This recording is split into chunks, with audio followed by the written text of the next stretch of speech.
কোনো সম্পর্কই একদিনে ভেঙে যায় না, বরং ধীরে ধীরে ভাঙতে শুরু করে। একটু অবহেলা, কিছু না বলা কষ্ট, বারবার ভুল বোঝাবুঝি, আর একসময় দুজন মানুষ একই ছাদের নিচে থেকেও মানসিকভাবে অনেক দূরে চলে যায়।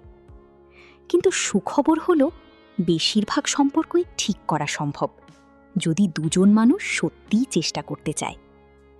আমাদের আগের ভিডিওতে আমরা জেনেছিলাম সেই 10টি আচরণের কথা, যা অজান্তেই একটি সুন্দর সম্পর্ককে ধ্বংস করে দেয়। আজ আমরা কথা বলবো সেই সমস্যাগুলোর গভীর মনস্তাত্ত্বিক সমাধান নিয়ে। কিভাবে আপনি হারানো ভালোবাসা, বিশ্বাস আর মানসিক সংযোগ আবার ফিরিয়ে আনতে পারেন। চলুন শুরু করা যাক। প্রথমত, স্টোন ওয়ালিং থেকে বের হয়ে আসুন। ঝগড়ার সময় হঠাৎ চুপ হয়ে যাওয়া, ফোন বন্ধ করে দেওয়া বা পুরোপুরি দূরে সরে যাওয়া সাময়িক শান্তি দিলেও সম্পর্কের ভিতরে ভয়ঙ্কর দূরত্ব তৈরি করে। যখন আপনার মনে হবে আপনি আবেগ নিয়ন্ত্রণ করতে পারছেন না, তখন সঙ্গীকে এড়িয়ে না গিয়ে শান্তভাবে বলুন, আমি এখন একটু বেশি আবেগপ্রবণ হয়ে পড়েছি, আমি কি 20 মিনিট সময় নিতে পারি? শান্ত হয়ে আমি আবার কথা বলবো। মনোবিজ্ঞানী একে বলা হয় টাইম আউট। এটি ঝগড়া থামানোর জন্য নয়, বরং ঝগড়াকে ধ্বংসাত্মক হওয়া থেকে বাঁচানোর জন্য। দ্বিতীয়ত, মনোযোগ ফিরিয়ে আনুন। শেষ কবে আপনি সত্যি মন দিয়ে আপনার সঙ্গীর কথা শুনেছিলেন? একসাথে বসেও যদি আপনার মন ফোন, নোটিফিকেশন বা অন্য মানুষের দিকে থাকে, তাহলে ধীরে ধীরে আপনার সঙ্গী নিজেকে একা অনুভব করতে শুরু করবেন। দিনে অন্তত 20 মিনিট শুধু একে অপরের জন্য রাখুন। ফোন দূরে রাখুন। শুধু কথা শুনবেন না, তার অনুভূতিটাও বোঝার চেষ্টা করুন। কারণ অনেক সময় মানুষ শব্দের চেয়ে মনোযোগ বেশি মনে রাখে। তৃতীয়ত, রক্ষণাত্মক না হই দায়িত্ব নিতে শিখুন।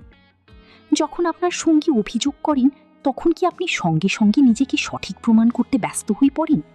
আমি এটা করিনি, তুমিও তো এমন করো, সব দোষ শুধু আমার? এই ধরনের প্রতিক্রিয়া মানুষকে আরও দূরে ঠেলে দেয়। এর বদলে একটু থামুন, তার কথাটা শেষ পর্যন্ত শুনুন, তারপর বলুন, আমি বুঝতে পারছি কেন তুমি কষ্ট পেয়েছ। মনে রাখবেন, নিজের ভুল স্বীকার করা দুর্বলতা নয়, বরং এটি ইমোশনাল ম্যাচুরিটির লক্ষণ।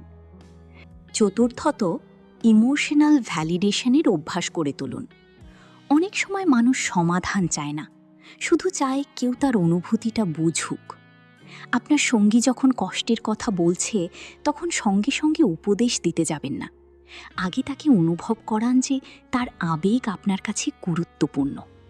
একটি ছোট বাক্য, আমি বুঝতে পারছি এটা তোমার জন্য কঠিন ছিল, এই একটি বাক্যই কখনো কখনো সম্পর্ককে বড় ভাঙনের হাত থেকে বাঁচিয়ে দিতে পারে। পঞ্চমত, সমালোচনার বদলে প্রশংসা বাড়ান। মনোবিজ্ঞানী জন গটম্যানের গবেষণা অনুযায়ী একটি নেতিবাচক মন্তব্যের ক্ষতিপূরণ করতে অন্তত 5টি ইতিবাচক অভিজ্ঞতা প্রয়োজন। ভাবুন তো, আপনি কি আপনার সঙ্গীর ভুলগুলো বেশি লক্ষ্য করেন নাকি ভালো দিকগুলো? দিনে অন্তত একবার তাকে ধন্যবাদ দিন। ছোট ছোট কাজের প্রশংসা করুন, কারণ অ্যাপ্রিসিয়েশন এমন একটি জিনিস যা মানুষের ভেতরের ভালোবাসাকে বাঁচিয়ে রাখে। 6 নম্বর, অবাস্তব কল্পনা থেকে বের হয়ে আসুন। আপনার সঙ্গী কোনো সিনেমার চরিত্র নয়, তিনি একজন বাস্তব মানুষ, যার সীমাবদ্ধতা আছে, খারাপ দিন আছে, ভয় আছে, দুর্বলতা আছে। যখন আমরা কাউকে পারফেক্ট হতে বাধ্য করি, তখন আমরা আসলে তাকে ভালোবাসি না, আমরা ভালোবাসি আমাদের কল্পনাকে। সত্যিকারের ভালোবাসা শুরু হয় তখনই যখন আপনি মানুষটাকে তার অসম্পূর্ণতা সহ গ্রহণ করতে শেখেন। 7 নম্বর, অতীতকে অস্ত্র বানাবেন না। পুরনো ঝগড়া, পুরনো ভুল, পুরনো কষ্ট বারবার সামনে আনা সম্পর্ককে ধীরে ধীরে ক্লান্ত করে দেয়।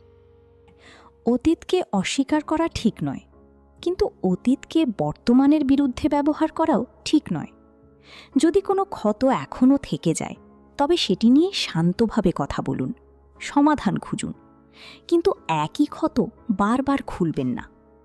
কারণ ক্ষমা মানে ভুলে যাওয়া নয়, ক্ষমা মানে সেই ব্যথাকে আর সম্পর্ক নিয়ন্ত্রণ করতে না দেওয়া। 8 নম্বর, সততার ওপর সম্পর্ক তৈরি করুন। বিশ্বাস ভাঙতে খুব বেশি কিছু লাগে না। একটি ছোট্ট মিথ্যা, একটি লুকানো সত্য, একটি ম্যানিপুলেটেড কথা ধীরে ধীরে পুরো সম্পর্ককে ভিতর থেকে ফাঁপা করে দিতে পারে। সত্য বলা সবসময় সহজ নয়, কিন্তু দীর্ঘমেয়াদী ভালোবাসা সবসময় স্বচ্ছতার উপর দাঁড়িয়ে থাকে। মনে রাখবেন, মানুষ ভুল ক্ষমা করতে পারে, কিন্তু প্রতারণা খুব কম মানুষই ভুলতে পারে। 9 নম্বর, জেতার চেষ্টা বন্ধ করুন। আপনি কি সত্যিই সম্পর্কটা বাঁচাতে চান, নাকি শুধু তর্কে জিততে চান? একটি হেলদি রিলেশনশিপে কেউ কারো প্রতিপক্ষ নয়, আপনারা একই টিমের সদস্য। সমস্যাটি আপনাদের দুজনের বিরুদ্ধে, একে অপরের বিরুদ্ধে নয়। তাই প্রতিবার আমি ঠিক প্রমাণ করার বদলে ভাবুন, আমরা কিভাবে একসাথে এটা সমাধান করতে পারি। 10 নম্বর, রিপেয়ার অ্যাটেম্পটসকে গুরুত্ব দিন। ঝগড়া হওয়া সম্পর্কের শেষ নয়। আসল বিষয় হলো ঝগড়ার পর কে সম্পর্কটাকে বাঁচানোর চেষ্টা করছে।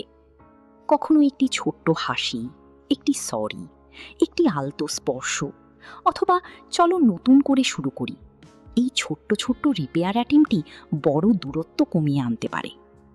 অনেক শক্তিশালী সম্পর্ক পারফেক্ট হওয়ার কারণে টিকে থাকে না, বরং তারা টিকে থাকে কারণ তারা ভাঙনের পরও আবার একে অপরের কাছে ফিরে আসতে শিখে। 11 নম্বর, জনসম্মুখে সম্মান রক্ষা করুন। মানুষের সামনে সঙ্গীকে ছোট করা, অপমান করা বা ঠাট্টা করা তার আত্মসম্মানে আঘাত করে। হয়তো আপনার কাছে এটি মজা, কিন্তু তার কাছে এটি হিউমিলিয়েশন হতে পারে। সবার সামনে তাকে সম্মান দিন, কারণ একজন মানুষ তখনই নিরাপদ বোধ করে যখন সে জানে তার সঙ্গী তাকে অন্যদের সামনেও সম্মান করে। এবং সবশেষে স্পষ্টভাবে অনুভূতি প্রকাশ করুন। আপনার সঙ্গী আপনার মনের কথা পড়তে পারবেন এমন আশা করা বন্ধ করুন। আপনি কি অনুভব করছেন, কি প্রয়োজন, কি আপনাকে কষ্ট দিচ্ছে তা পরিষ্কারভাবে বলুন।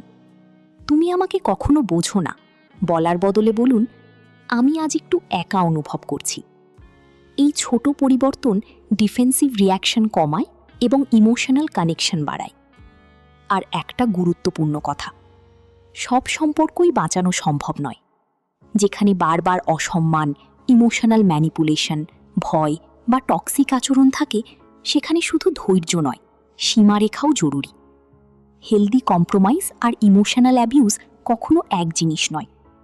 মনে রাখবেন, সম্পর্ক টিকিয়ে রাখে পারফেক্ট মানুষ না, টিকিয়ে রাখে সেই মানুষগুলো যারা ভুল করার পরও একে অপরকে বুঝতে শেখে। কারণ ভালোবাসা শুধু একটি অনুভূতি নয়, এটি প্রতিদিন করা কিছু সচেতন সিদ্ধান্ত।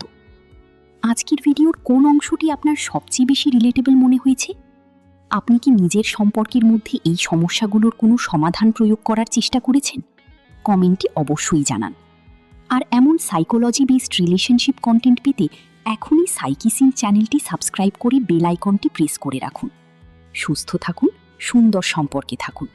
আমাদের সাথে থাকার জন্য ধন্যবাদ।